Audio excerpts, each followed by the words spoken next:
Paix et salutations sur vous. Nada termina ses études à l'école américaine.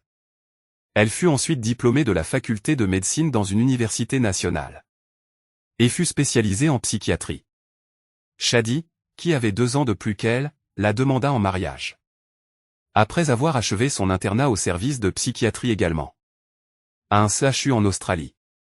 Nada, âgée alors de 26 ans, consentit à sa demande et ils se marièrent. Ils passèrent des mois plus ou moins heureux. Puis les problèmes commencèrent et s'aggravèrent. Leurs premiers jours de printemps ne durèrent pas longtemps. Et leur vie pencha vers un long automne. Un jour, Nada rentra tôt de son travail. Shadi n'était pas encore retournée, elle entra alors au bureau. Prit un papier et un stylo, puis commença à écrire. Quels sont mes problèmes avec Shadi? Shadi est froid, il n'exprime plus son amour. Voire, je commence à douter de son amour. Je suis tombé malade, une fois, il ne manifesta aucune douceur. Aucun soin particulier. Pendant mes menstrues, il m'arrive, en tant que femme, d'être un peu tendu, pourtant, il ne le prend pas en considération. Bien qu'il soit, en tant que psychiatre, conscient de ce que je subis. Il n'a aucune considération pour mes besoins féminins. Me donne l'impression qu'il n'a aucun respect pour moi. N'accorde aucune attention à mes affaires. Un bracelet à 2000 dinars s'est cassé. C'était un cadeau de ma mère. Je lui ai demandé de le réparer. Et le voilà encore devant lui sur la table depuis des mois. Et à chaque fois que je le lui rappelle, il me dit « Aujourd'hui. Demain. » Il est égoïste, il favorise ses intérêts aux dépens des miens. Des fois, nous rentrons du travail tard tous les deux. Et il n'y a rien à manger à la maison. Si un de ses amis l'invite, il sort sans se soucier de moi. La vérité est que nous ne passons pas un temps de qualité ensemble, Shadi et moi. Au contraire, il est tout le temps distrait. Quoique proche physiquement, nous sommes distants émotionnellement. Il ramène à la maison ses problèmes au travail. Et je ne me sens pas en sécurité avec lui. En revanche, il ne partage pas avec moi ses joies. Si je m'exprime longuement sur un sujet, il m'interrompt. Me demande de résumer, et mes nombreuses questions l'exaspèrent. Il commence à s'ennuyer de moi. Ce qui me fait mal. C'est l'intérêt qu'il accorde, en revanche, à ses collègues femmes. Le sens de l'humour qu'il a avec elles. Il devient fou furieux si j'arrive 2 minutes en retard. Quand il m'attend dans la voiture par exemple. Par contre, lorsqu'on a dû attendre sa collègue arrivée. Après un quart d'heure de retard, telle fut sa réponse à ses excuses. Pas de problème. Mais non. Pas du tout. Une fois, j'ai pris son portable et j'ai envoyé à sa secrétaire. En son nom, un message lui demandant de cesser de lui envoyer ses bonjours et bonsoirs. C'est par jalousie que je l'ai fait. Lorsqu'il a découvert cela, il s'est fâché contre moi et m'a abandonné pendant des jours. Il a verrouillé son portable par un mot de passe pour m'empêcher de l'ouvrir. Je sens qu'avec lui, ma personnalité s'est avilie, s'est éclipsée. Lorsque je me trouve avec lui, je me sens faible et sous-estimé devant les autres. Il répond à ma jalousie en portant des soupçons sur ma conduite. En prétendant que je fais l'exprès d'aborder mes collègues hommes. Et que j'ai un penchant pour l'un d'eux.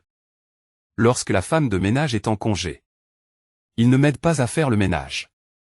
Bien qu'il écrive des pamphlets. Au sujet des droits et de l'oppression de la femme.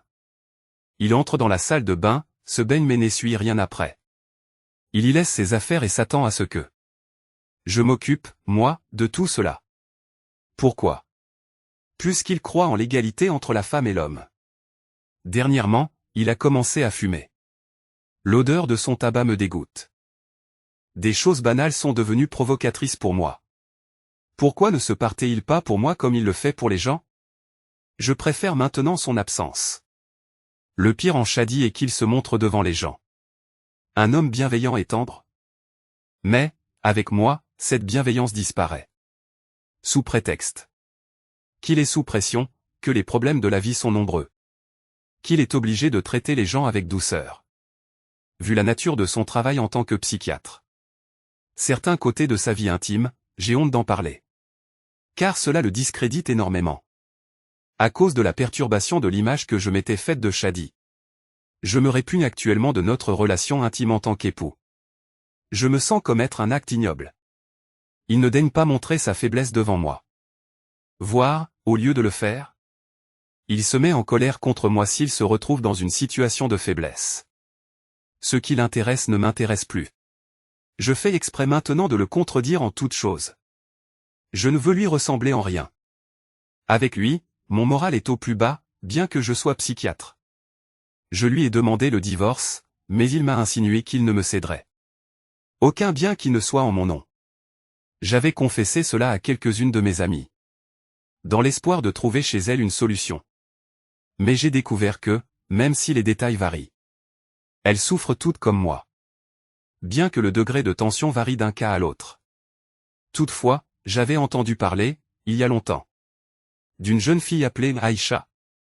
J'ai entendu dire que l'histoire de son mariage avec le messager d'Allah, sur lui la paix et le salut, différait de tout ce que je connais dans mon entourage. Aïcha m'est venue à l'esprit. J'ai navigué les pages de la Sira, biographie du prophète, à sa recherche, pour la consulter. Mais comme j'avais entendu parler de l'excellence morale dont il jouissait, son mari et elle, je ne lui ai pas dévoilé certains détails que j'ai honte de mentionner. Je lui ai posé des questions sur mes 23 problèmes avec Shadi, pour pouvoir faire une comparaison. Ici, mes frères, commence le dialogue entre Nada et Aïcha. On y a simplifié quelques paroles de notre mère Aïcha dans les hadiths. On y a ajouté ce qui aide à esquisser l'image, tout en tâchant de rapporter les termes employés par le prophète, sur lui la paix et le salut, ainsi que ses actes, littéralement, sans aucune adaptation, avec comme source les hadiths authentiques, que nous allons citer dans les commentaires. On n'y a recouru à aucun hadith faible, pour éviter toute objection sous prétexte d'avoir attribué à la Sira ce qui n'y existe pas. Bon, écoutons le dialogue. Nada demande. Êtes-vous Aïcha, l'épouse de Mohammed, sur lui la paix et le salut? Oui, me permettez-vous quelques questions? Oui. Nada se rappela, Shadi est froid. Il n'exprime plus son amour. Voire, je commence à douter de son amour. Elle demanda. Le messager d'Allah vous exprimait-il son amour? Aïcha sourit et répondit d'un air nostalgique. Il me donnait des baisers en passant alors qu'il jeûnait. Et lorsqu'on lui demanda. Quelle personne aimes-tu le plus? Aïcha fut sa réponse. Et ce dans une communauté qui ne fait pas dans la déclaration d'amour pour l'épouse. Je suis tombé malade, une fois. Et Shadi ne manifesta aucune douceur, aucun soin particulier. Vous faisait-il sentir son attention si jamais vous tombiez malade? Il me traitait avec une douceur particulière. Et posait sa main là où j'avais mal puis faisait des invocations pour moi. Pendant mes menstrues, il m'arrive, en tant que femme, d'être un peu tendu. Pourtant, Shadi ne le prend pas en considération. Étant psychiatre, il est bien conscient de ce que je subis. Le messager d'Allah était-il aux petits soins pendant la période de vos menstrues? Deux faisaient preuve d'une douceur extrême pendant ces périodes. Pendant mes menstrues, lorsque je buvais puis tendais le bol au prophète, il en buvait en faisant exprès de poser ses lèvres là où j'avais posé les miennes. Lorsque je mangeais de la viande et que j'en donnais au prophète, il faisait exprès de mordre au même endroit, afin de me soulager et dissiper ma tristesse. J'ai eu mes menstrues pendant le Hadj. Je pleurais de peur de voir mon Hadj annulé. Le prophète me dit alors. C'est une chose qu'Allah a prescrit pour les filles d'Adam. Puis il m'indiqua ce que je devais faire. Nada se dit, Shadi ridiculise mes intérêts de femme. Me donne l'impression qu'il n'a pas de respect pour moi. Le messager d'Allah considérait-il vos intérêts? Aïcha sourit. Il y avait une fois des abyssins qui jouaient de leur javelot dans la mosquée. Le messager d'Allah me demanda si je voulais regarder. Oui. Répondis-je. Il se dirigea alors vers la porte et je le suivis. Je posai mon menton sur son épaule, ma joue frôlant la sienne. Et il me couvrit de sa robe. Après un moment, il me demanda, satisfaite? Oh, messager d'Allah. Ne te hâte pas. Répondais-je. Il est resté devant la porte juste pour me satisfaire.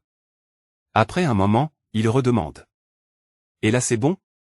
Ne te hâte pas, ô messager d'Allah. Lui dis-je. Et il demeura debout devant la porte jusqu'à ce que je partisse. C'est pourquoi j'ai voulu apprendre à tout le monde. de se préoccuper des intérêts des jeunes filles. Soyez donc tolérants quant aux caprices de la jeune fille qui veut se divertir. Inspirez-vous de cette moralité éminente. J'étais encore jeune quand le messager d'Allah m'épousa. Chez lui, je jouais avec des sortes de poupées. Et je recevais des fillettes de mon âge qui venaient jouer avec moi. Lorsqu'elles voyaient le prophète, elles se cachaient par timidité. Alors, il les ramenait vers moi comme pour leur dire « Soyez à l'aise ». Une fois, voyant mes jouets, il me dit « Qu'est-ce que c'est, Aïcha ?»« Ce sont mes filles. » Répondis-je. Voyant parmi les poupées un petit cheval ailé, il me demanda « Mais que vois-je là parmi elles ?»« C'est un cheval. »« Et qu'est-ce qu'il a sur le dos ?»« Ce sont 2 ailes. »« Un cheval à 2 ailes ? N'as-tu jamais entendu parler des chevaux ailés de Salomon ?» m'exclamai-je. Là, le prophète rit de toutes ses dents. « Vous avez donc vécu avec lui votre enfance ?» Absolument. Pendant ce temps, j'apprenais de lui tout ce qu'il faisait. Je jouais, je m'amusais, j'apprenais et je pratiquais mon culte. Avec une âme tranquille, stable et saine. Son intérêt pour ma personne et son souci de combler mes besoins se poursuivirent pendant ma jeunesse. Nada se dit. Shadi n'accorde aucune attention à mes affaires. Le bracelet de 2000 dinars cassé. C'était un cadeau de ma mère. Je lui ai demandé de le réparer. Et le voilà encore devant lui sur la table depuis des mois. Et à chaque fois que je le lui rappelle, il me dit « Aujourd'hui. Demain. Aujourd'hui. Demain. » Le prophète accordait de l'importance à vos affaires ? Aïcha sourit et dit « Une fois, j'étais en voyage avec lui quand mon collier s'est défait. Il campa alors à cet endroit jusqu'à le trouver. Et ses compagnons qui n'avaient même pas d'eau pour les ablutions firent halte avec lui. Mon père, Abou Bakr, en colère. Car j'ai causé le retard de tout le monde, vint me voir. Et pressa tellement sur ma taille qu'il me fit mal. Tandis que le messager d'Allah dormait sur ma cuisse. Seule ma peur de réveiller le prophète et troubler son repos m'empêchait de bouger. Au fait, j'ai perdu mon collier une fois de plus. Je l'ai cherché partout et ai tardé à rejoindre l'armée. Ce fut à l'origine de l'événement d'Alievka. Et la calomnie que les hypocrites colportèrent à mon sujet.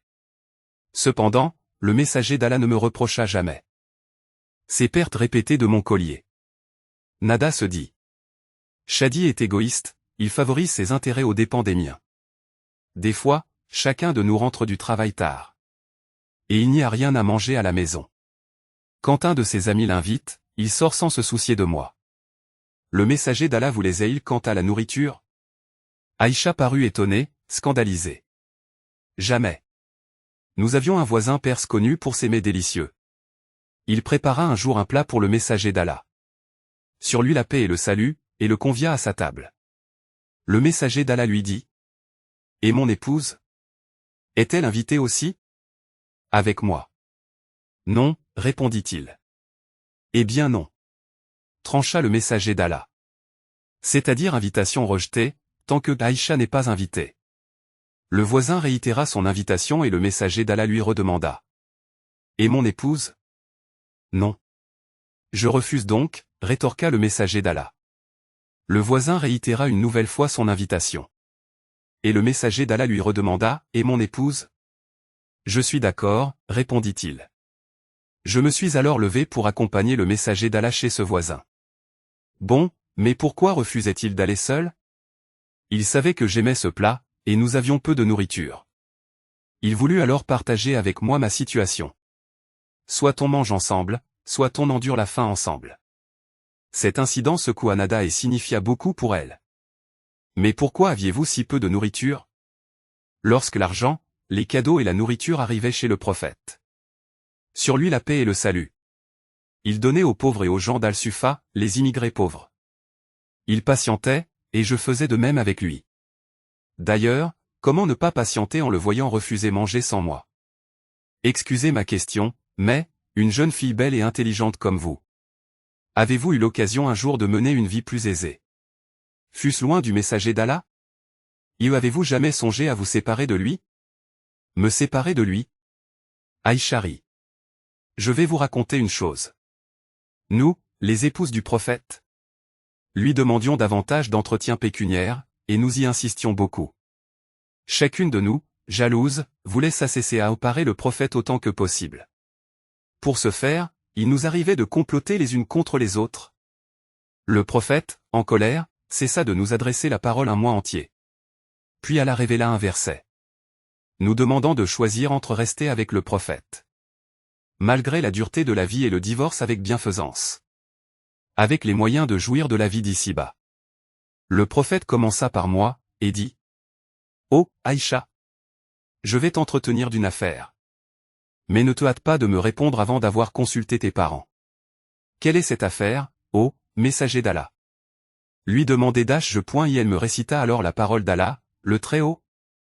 Ô prophète, dis à tes épouses, si c'est la vie présente que vous désirez et sa parure, alors venez.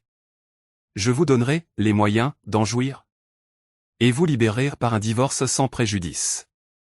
Mais si c'est Allah que vous voulez et son messager ainsi que la demeure dernière, Allah a préparé pour les bienfaisantes parmi vous une énorme récompense. 33, 28 à 29.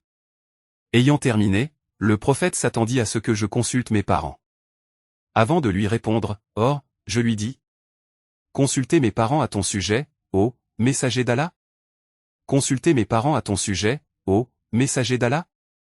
À quoi bon puisque je choisirais, certes, Allah et son messager, répondis-je. Le messager d'Allah se réjouit de cette réponse. Est-ce à ton sujet, ô messager d'Allah, que je consulterai mes parents? Quelle agréable parole qui touche à l'âme de Nada. En contemplant cet amour irrévocable, éprouvé par une jeune fille qui se voit avec son mari, comme une même âme insufflée dans deux corps inséparables à jamais. Nada se rappela lorsqu'elle demanda à Shadi le divorce. Mais il lui insinua qu'il ne lui céderait aucun bien qui ne soit en son nom. Elle a décidé de rester avec lui pour ses biens, et non par intérêt pour lui. Aïcha, elle, eut l'occasion de se séparer du prophète et jouir de la vie d'ici-bas. Et ses parures. Mais c'est pour lui qu'elle opta, sans aucune hésitation. Nada se dit. Nous ne passons pas un temps de qualité, Shadi et moi. Au contraire, il est distrait. Le messager d'Allah avait de grandes tâches et de nombreuses préoccupations.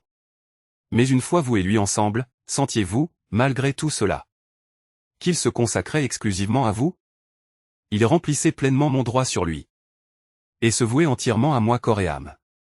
Il saisissait chaque occasion pour m'aborder et se rapprocher de moi. Ses gestes doux valaient beaucoup chez moi. D'ailleurs, les nombreux hadiths que je rapporte indiquent que je n'étais pas en marge de sa vie, mais plutôt au centre. Le prophète récitait le Coran en s'appuyant sur mon giron. Fût-ce pendant mes menstrues. Il allait le réciter de toute façon. Au lieu de le faire loin de moi, il le faisait en s'appuyant sur mon giron. Nada se représenta cette scène si pure et si sublime. Le messager d'Allah récitant le Coran d'une voix suave. La tête appuyée sur le giron de Aïcha qui, lui caressant les cheveux, l'écoutait en toute affection et harmonie. Nous nous amusions même en nous baignant. Nous utilisions le même récipient. On se chamaillait pour l'eau de la baignade. Allez. Mais laisse-moi un peu. En toute affection, amabilité, humour et enjouement. Aïcha sourit puis dit. J'ai voyagé une fois avec lui. J'étais alors jeune et légère comme une plume. Il dit alors à ses compagnons de nous devancer, ce qu'ils firent. Viens. Faisons la course. Me dit-il, nous courûmes et je le devançai. Plus tard, après avoir pris de l'âge et du poids, et complètement oublié cet incident, j'ai voyagé avec lui. Il dit à ses compagnons de nous devancer, ce qu'ils firent. Puis il me dit, viens. Faisons la course. Dans cet état qui est le mien. Comment pourrais-je, ô messager d'Allah? Tu le feras, vas-y. Nous avons couru et, cette fois, il m'a devancé. Il se mit alors à rire en disant, c'est ma revanche pour la dernière fois. Nada se dit. Shadi apporte à la maison ses problèmes au travail. Elle demanda. Les fardeaux de la vie, les complots des mécréants. Et des hypocrites contre le prophète. N'affectait-il pas votre vie et votre stabilité? En rentrant, il se déchargeait de tous ses soucis sur le seuil de notre demeure. Je ne voyais de lui que l'affection, la tranquillité, la sérénité et le bon comportement. Malgré toutes ces circonstances, vous vous sentiez en sécurité avec lui? Sans doute, y a-t-il davantage de sécurité que celle-ci? Nada se dit. En revanche, Shadi ne partage pas avec moi ses joies. Elle demanda alors. Le prophète partageait-il avec vous ce qui le réjouissait? Bien sûr, par exemple, le messager d'Allah, sur lui la paix et le salut. Entra chez moi une fois, heureux, le visage rayonnant de joie. Et me dit. Ne sais-tu pas que Mujazaz, ayant regardé de près Zayd ibn Haritha et Usama ibn Zayd, a ensuite déclaré. Ses pieds sont bien ceux d'individus dont l'un est issu de l'autre. Il était étonné et joyeux car un physionomiste avait reconnu cette filiation entre Zayd et son fils Usama à partir de leurs pieds. Bien qu'il n'ait pas vu leur visage. Déjà masqués, et malgré la différence de peau. Les pieds de Usama étant tout noirs, comme sa mère. Tandis que ceux de Zayd étaient blancs. Nada se dit, si je m'exprime longuement sur un sujet. Shadi m'interrompt, me demande de résumer, et mes nombreuses questions l'exaspèrent. Elle demanda. Bon, le prophète vous écoutait-il avec intérêt? Il ne m'a jamais interrompu. Je me suis mise à lui relater les propos de 11 épouses au sujet de leurs époux lors d'un long discours. La dernière d'entre elles était l'épouse d'Abu Zar, lequel la traitait généreusement. Et le messager d'Allah m'écoutait sans m'interrompre. Une fois mon récit terminé, il me dit avec affection. J'ai été pour toi comme Abu Zar pour Vamzar. Tout ce que je l'entendais dire et que j'ignorais. J'en discutais avec lui jusqu'à le saisir à fond. Par exemple, il dit une fois. Quiconque sera appelé à rendre des comptes au jour de la résurrection sera sûrement châtié. Je lui demandai alors, Allah, le Très-Haut, ne dit-il pas sera soumis à un jugement facile, 84, émoticône n'en croyant pas ses yeux. Telle est juste la présentation des comptes. Mais quiconque sera discuté de son compte, sera certes ruiné, m'expliqua-il. Ma passion pour l'apprentissage le réjouissait. Je lui ai posé des dizaines ou des centaines de questions. Enregistrées toutes dans les hadiths préservés. Il y répondait, avec intérêt sans manifester aucune exaspération. De mes questions si nombreuses, et ne sous-estimez aucune question. Nada se dit. Shadi commence à s'ennuyer de moi, il devient vitement fou furieux. Le très pénible, c'est l'intérêt qu'il accorde, en revanche, à ses collègues femmes, et le sens de l'humour qu'il a avec elles. Elle demanda.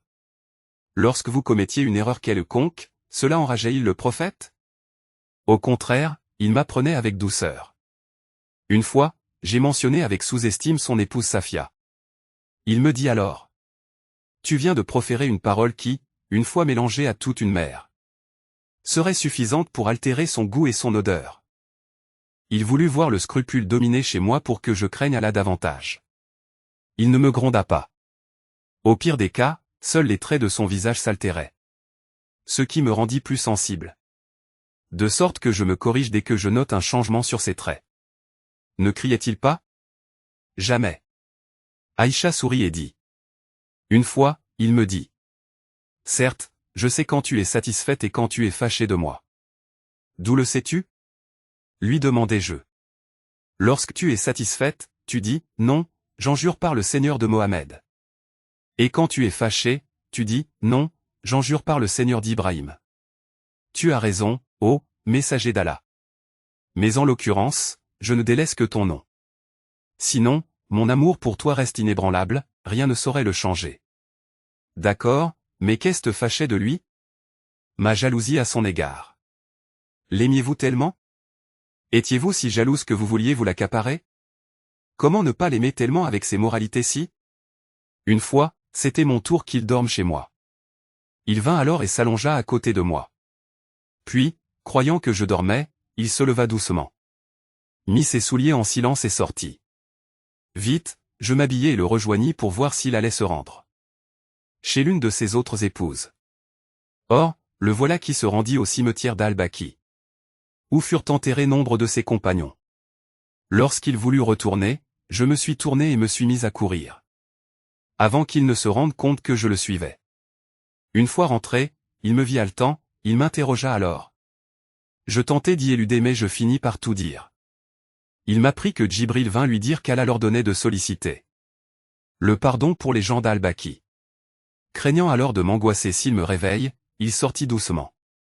Que devrais-je dire lors de la visite des cimetières? lui demandai-je. Et il me l'a pris. Nada voulut s'enquérir sur le comportement du prophète vis-à-vis de la jalousie de Aïcha. Elle eut honte de mentionner le comportement de Shadi avec ses collègues femmes, qui est certes incomparable avec la relation légitime du prophète avec ses coépouses. Comment réagissait-il à votre jalousie vis-à-vis de ses autres coépouses? Demanda Nada. Aïcha sourit. Un jour, le prophète invita ses compagnons chez moi. Salama envoya alors une grande assiette de nourriture pour se montrer généreuse envers le prophète et ses invités. Dévoré de jalousie, je brisai l'assiette avec une pierre que j'avais en main. Nada, bouche bée, les yeux grands ouverts, s'enquit. Que fit alors le messager d'Allah? Il rassembla les deux morceaux de l'assiette cassée et se mit à y remettre la nourriture qui s'y trouvait, en disant à ses invités: Mangez-en. Elle est jalouse, votre mère. Mangez-en. Elle est jalouse, votre mère. Parlant de moi. Ensuite, il envoya une de mes assiettes à Salama. Et le sujet fut clos ainsi? Oui. Ne vous a-t-il pas frappé? Aïcha, riant, dit: Me frapper? Le prophète ne frappa personne de sa main, ni femme, ni serviteur, rien même un objet. À moins qu'il ne soit en combat dans le sentier d'Allah.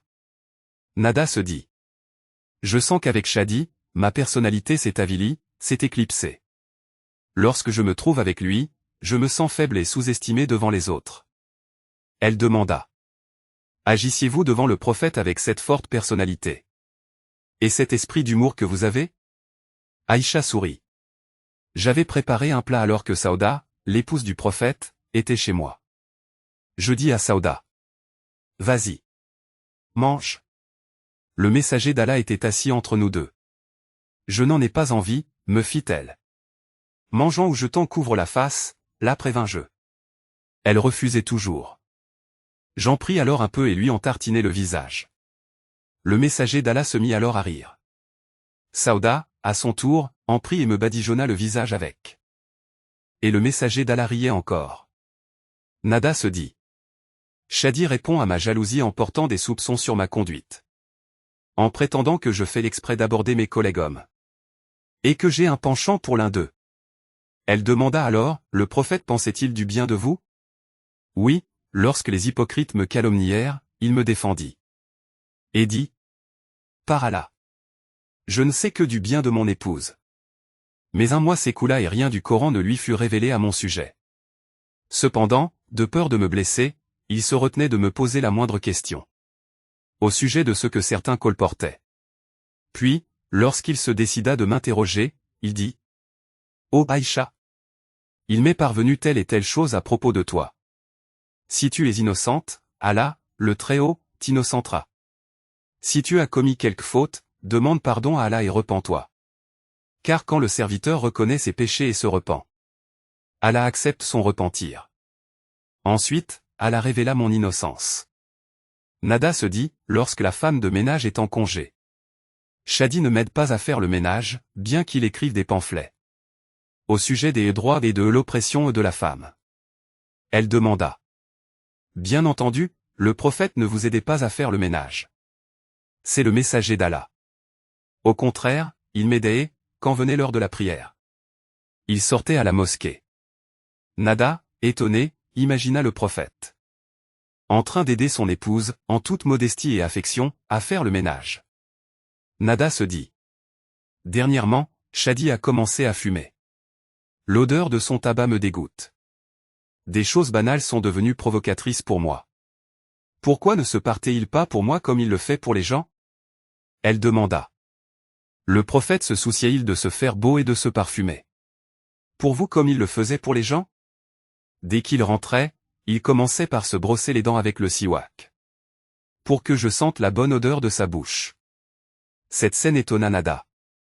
Un homme, de retour chez lui, s'apprête comme le font les hommes de ces jours, lorsqu'ils ont une interview ou un rendez-vous avec une personne importante.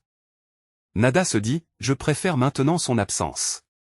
Elle demanda: Étiez-vous tellement attaché au prophète que vous ne supportiez plus qu'il s'éloigne de vous? Une nuit, il me dit: Ô Aïcha, laisse-moi consacrer cette nuit à l'adoration de mon Seigneur.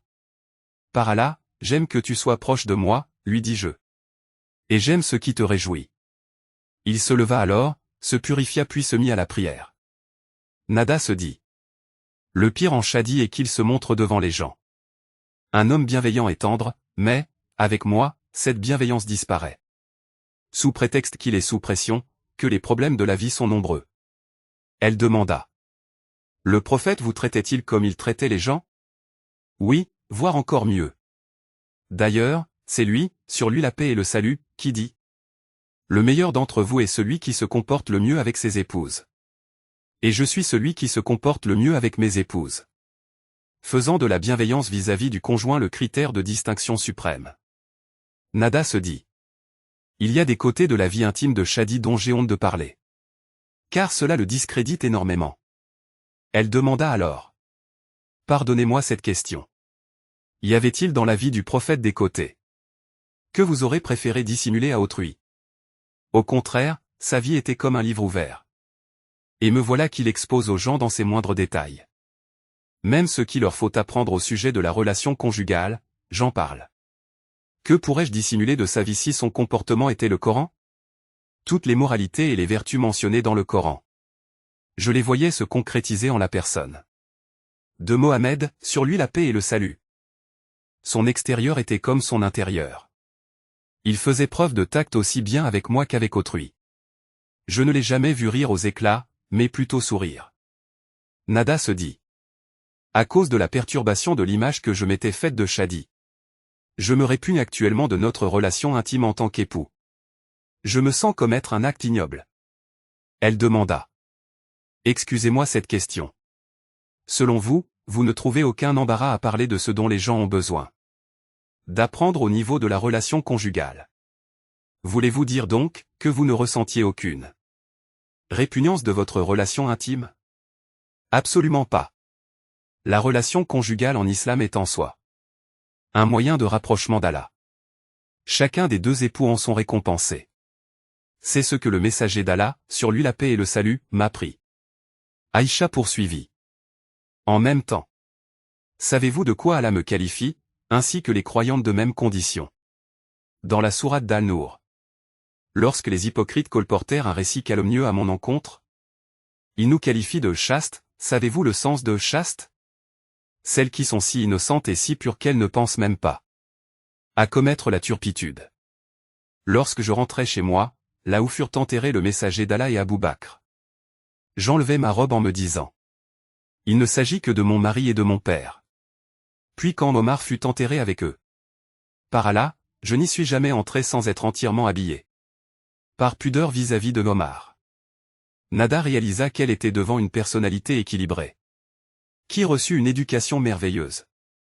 Elle réalisa, en plus, que le concept du sexe en islam diffère totalement de celui du sexe dans la vie matérialiste contemporaine. Aïcha poursuivit, le messager d'Allah qui parlait de la relation conjugale afin d'éduquer les gens avec décence. Et sans embarras tant que c'est légitime. Trouver lui-même de l'embarras à parler avec les femmes dans les détails. Un jour, une femme l'interrogea, devant moi, sur la manière d'effectuer le gus, bain rituel, pour se purifier des menstrues, et il le lui expliqua. Puis il ajouta. Prends un morceau de coton ou de laine imbibée de musc. Et purifie-toi avec. Comment me purifier avec? Sans qui elle ou purifie-toi avec, répéta-t-il. Comment? Redemanda-t-elle. Il dit, gloire à Allah. Mais purifie-toi. Répéta-t-il. Le messager d'Allah trouvait de l'embarras à lui dire. Mais le ladou sort le sang. Je tirai alors la femme vers moi et lui dis. Suis les traces du sang avec. Nada se dit. Shadi ne daigne pas montrer sa faiblesse devant moi. Voire, il déverse sur moi sa colère. S'il se retrouve dans une situation de faiblesse. Elle demanda. Le messager d'Allah évitait-il de montrer sa faiblesse devant vous? Au contraire, lors de sa dernière maladie, sur lui la paix et le salut.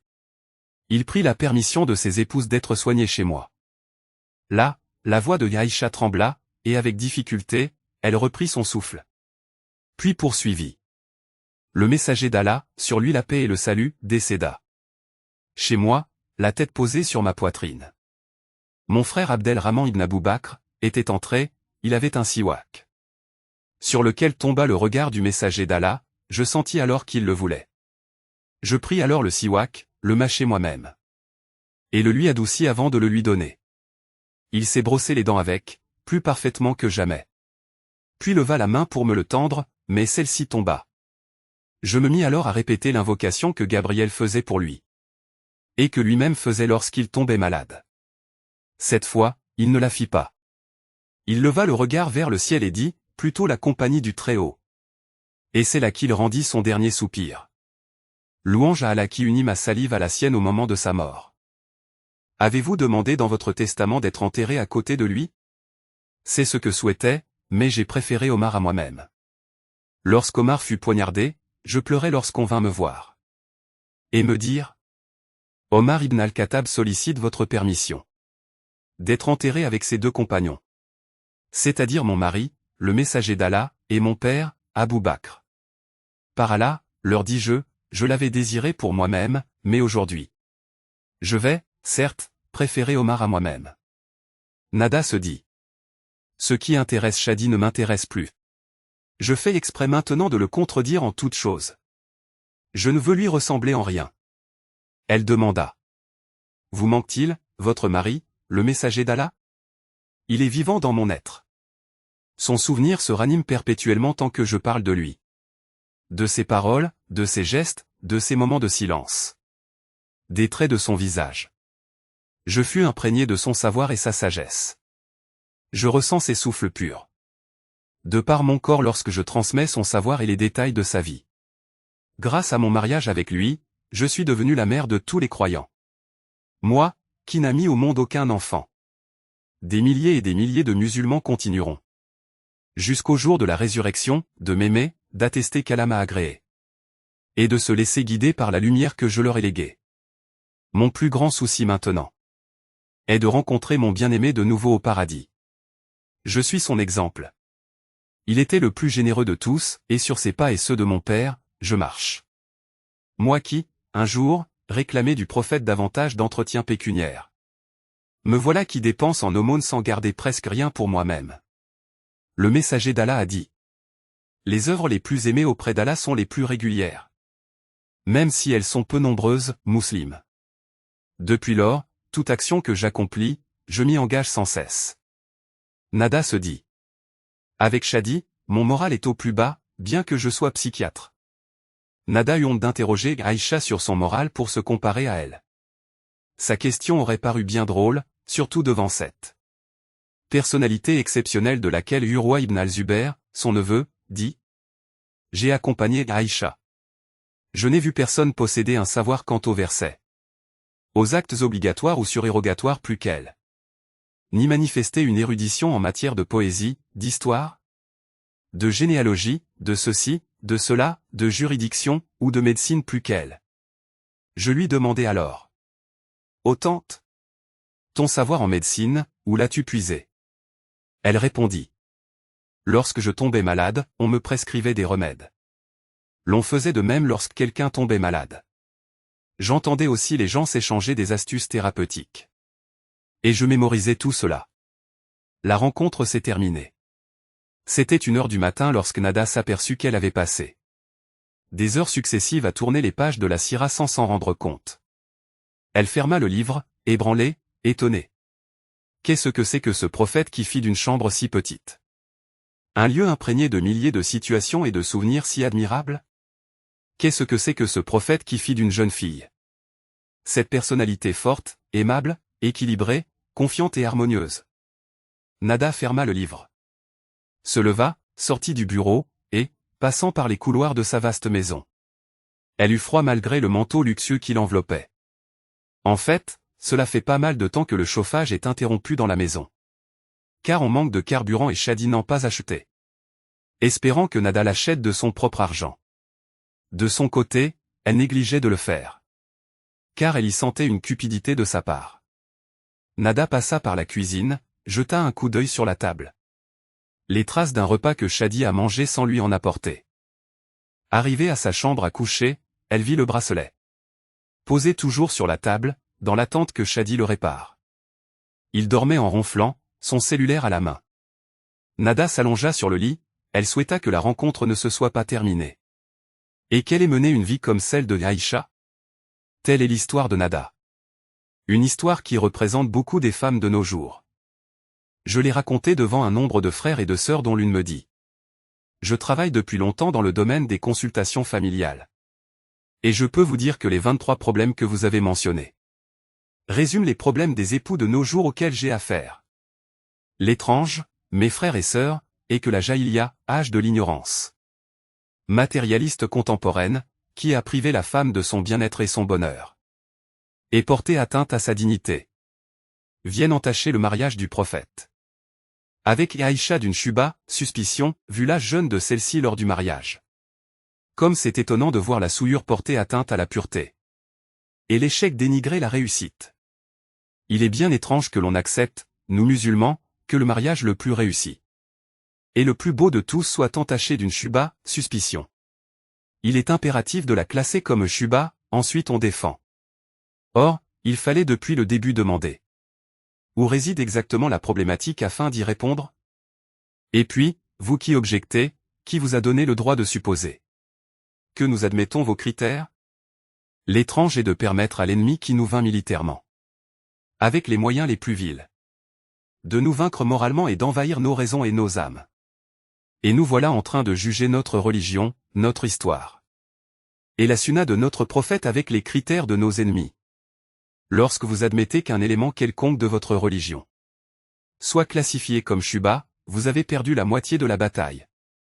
Et lorsque vous essayez de le défendre selon les critères de votre ennemi, vous avez perdu l'autre moitié. Aïcha était jeune quand le prophète l'épousa. Il investit toutes les potentialités qu'elle possédait.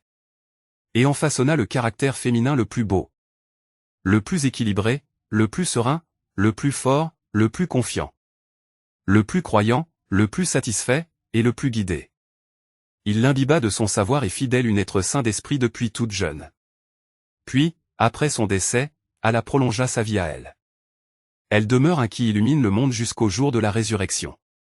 En racontant cette histoire, notre objectif n'a jamais été de discuter le mariage des jeunes filles de nos jours et dans nos circonstances, ni de traiter du sujet du mariage du prophète avec Aïcha alors jeune, ni d'étaler toutes les réponses réfutant les allégations de ceux qui firent de ce mariage une problématique.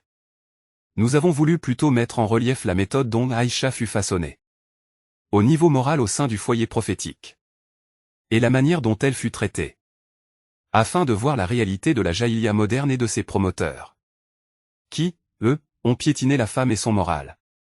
Puis se sont évertués à porter atteinte au modèle le plus pur et le plus beau, celui de l'histoire de Mohammed et Aïcha. Le mariage du prophète avec Aïcha est une source de fierté et d'honneur dont il faut se vanter face aux communautés égarées. C'est un modèle destiné à repêcher l'humanité de son ignorance par le savoir, à la remettre sur la bonne voie après son égarement, et à effacer les traces de la Jahiliya contemporaine au sein des familles et des communautés. Prions Allah que nos vies dans nos familles soient comme celle du messager d'Allah avec Aïcha. Que la paix et la miséricorde d'Allah soient sur vous.